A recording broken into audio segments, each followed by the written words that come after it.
Hey, what's up everyone, Dragon back again, here to tell you that you should be reading Godzilla Returns.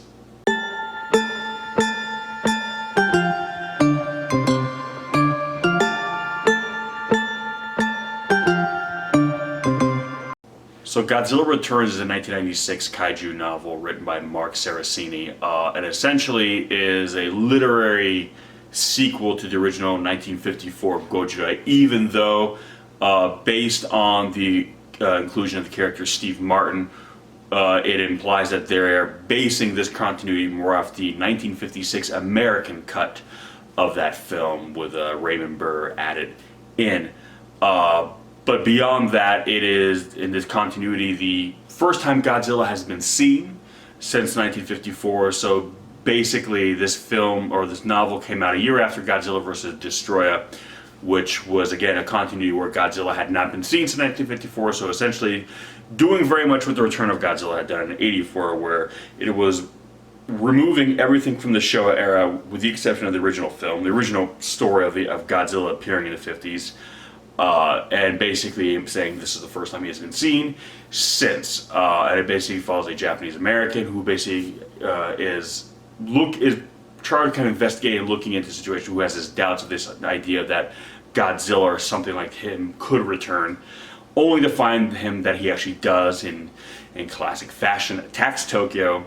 And now the world is essentially left to respond, and it is kind of this classic Godzilla story, very much like the original 54 and 56 cut, 84 and Shin, in which the story is not necessarily just about the kaiju attack itself, not just about Godzilla himself. It is more how our response to Godzilla, it is how we as a society, a culture, a world, deal with the existence of this impossible being, this being of immense power and just magnitude, and how it affects politics, the economy, basically what it does to the world, and how we as a species really have to come together as such, because, you know, in the face of such a threat, it really doesn't matter what your politics are, it really doesn't matter what your beliefs are, your orientations. None of that really matters if Godzilla kind of shows up, you know, on your shoreline. And it's very much in that kind of vein. And the book borrows from different elements from different Godzilla films. It borrows, you know, a fair amount from the '84 Godzilla film as well, The Return of Godzilla, which at the time, the only version of that film that would have been available in the United States would have been Godzilla 1985, in which Raymond Burr's character was once again featured. So it is a story in which, for American readers, it gives a much more kind of global, or really just Western readers, I should say. I will say American, and I apologize. I'm American, so it's my go-to, but that's insensitive of me. So Western, it includes Europe and whatnot, Latin America as well. But it gives a more of a global perspective on the issue than is sometimes seen in Japanese films, because this is written for a Western market, more or less. And it's something that Shin actually did a very good job, where it would, in addition to showing you the threat from the Japanese perspective, it was also kind of showing how other countries in the world were dealing with you know, this idea of Godzilla existing in the world, and what the implications with such a creature, you know, basically being allowed to just move at large would really be. And this book does a good job of kind of exploring that, and it's also, in addition to, you know, a Godzilla story, it's a cool kind of investigative action adventure story. It puts science in the forefront, and a lot of times when these solo stories, when Godzilla is on his own, it's very much about the science. It's very much about trying to understand what Godzilla is, how he functions as a living thing, and what is ultimately motivating him, what is ultimately driving him. And that's kind of, you know, what you get. So it's going to trade off. You're not going to get a Godzilla versus story where you get the kind of the fun of Godzilla battling with another monster. Godzilla on his own, you get kind of this more, you get to kind of indulge your curiosity about Godzilla more. You get to kind of dive deeper into the what is this, what is that, why is this, how is that, all the questions we would actually have if Godzilla was real. If Godzilla showed up, or something like Godzilla just appeared one day, you know, rose out of the bay somewhere, we would have just these multitude of questions. We'd want to know, okay, what is it? Why is it? How is it? Where does it come from? Where is it going? What is it looking for? What's fueling this thing, both figuratively and literally? And again, that's one of the fun of having these kind of solo Godzilla outings, is that again you get to kind of put your scientist think tank hat on and really kind of start diving into these questions of kind of the mythology that is Godzilla as an entity in and of himself. So it was for me as a kid growing up in the 90s, kind of a surreal experience, because prior to that, Godzilla had always been something that was, relegated to your sci-fi, horror, action, adventure section of your local video store, where you would find the odd and Godzilla film on VHS. And it always kind of felt more personal. It kind of felt like, even though there were other fans like Godzilla who were discovering Godzilla, this character very much like that, every time you found a film like that, because there was no social media, because there was really no internet. I mean, in 1996, the internet was, to say the internet was in its infancy would be kind of an understatement. So these kinds of, films felt very personal, because you didn't really know how wide-reaching they were. You didn't really understand, how many other people were kind of discovering the same way you were. So to see then Godzilla jump mediums and see him in a literary format. Again, if you were raised in Japan, you're used to Godzilla being a very mainstream thing. Whereas again, growing up in the United States, or for the rest of you guys in the West in general, it was more of a surreal experience to experience Godzilla in a different way, as a book, as a novel. And to see it kind of explored in a more global capacity, because again, with power of literature, you don't have to worry about budget. You can create the most elaborate Godzilla story that, on film would be a $170 movie, which, at the time of this recording is in theaters right now.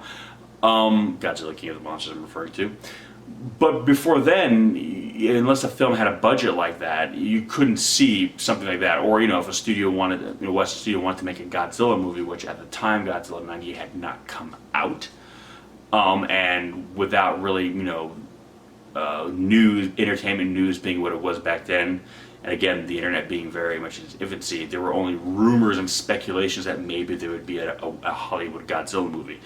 So when we got something else like this, it was very much a surprise. It was very much, you go to a bookstore and you look at the bookshelf and, oh my God, there's a Godzilla book.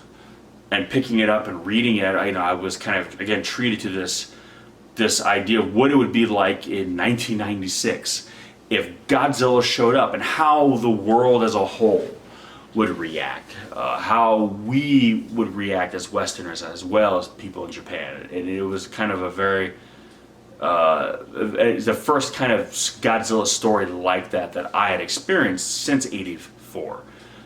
Because again, this is before Shin, so '84 and the original '54 film were the only Godzilla movies where he had been solo. So to have a story like this was very significant, because for me it was only the third time I'd experienced this type of Godzilla story. So again, it was at a point in my life where I was older and starting to really kind of view the world as kind of more as an adult. So the idea of wondering, something that I had grown up loving as a child, something that I had grown up revering, and seeing Godzilla as a hero, and always still to this day feeling like Godzilla is my hero.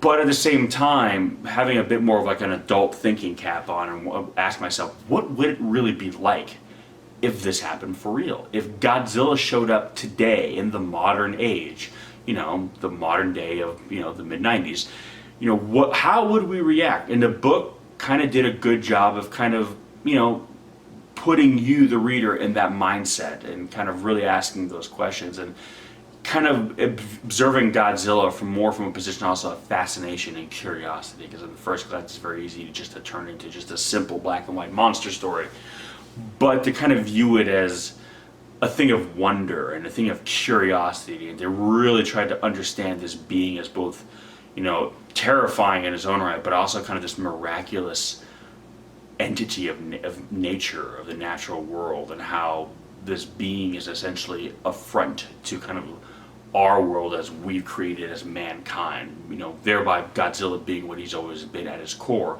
an allegory for a power that is beyond our control and perhaps even beyond our understanding.